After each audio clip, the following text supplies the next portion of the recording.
Guys আজকে সকাল সকাল একটা জিনিস দেখে মুড খারাপ হলো। তোমাদের প্রথম থেকে বলি, আজকে অন্য দিনের মতো সকালে উঠে ফ্রেশ হয়ে আজকে ওজন মাপার জন্য ওজন মেশিনটা বের করেছিলাম। তখনই মেপে দেখলাম যে 47.2।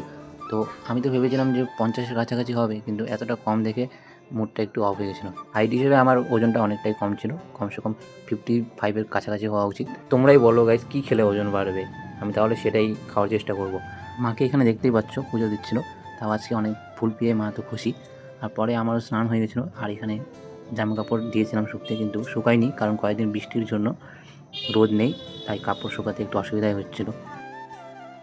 আর পরে এখানে আম কাটা দেখে আমি ভাবলাম এটার কিছু একটা বানাবে হয়তো মা। তো গিয়ে দেখি এটা বড়া দিয়ে ডাঁটা দিয়ে একটা আমের টক একটা সবজি বানাচ্ছিল। ততক্ষণে লেট হচ্ছিলো, তো খিদা পেয়ে গেছিলো, আর তাই ততক্ষণে কয়েকটা খেজুর খেয়ে নিলাম। আর পরে টক টক সবজি আর মাছ দিয়ে তো খেতে ভালোই লাগলো। আর বিকালবেলা চলে গেছিলাম হাঁটতে, আর তখনই ভাইয়ের সাথে দেখা হয়ে গেছিলো। তো চলে গেছিলাম মাঠে ক্রিকেট খেলা দেখতে। কয়েকদিন টানা বৃষ্টি পড়ায় আমাদের এখানকার ওয়েদারটা খুব ভালো ছিল, গরম একদমই ছিল না। আর এখানে এত সুন্দর খেলা দেখে তো আরও ভালো লাগছিল। আর সেটা দেখে যে ছোটোবেলায় কত ক্রিকেট খেলেছি সেগুলো মনে পড়ে গেল। যদি আমার মতো ছোটোবেলার দিনগুলো মিস করো, তাহলে কমেন্ট করে জানাও আর একটা লাইক করে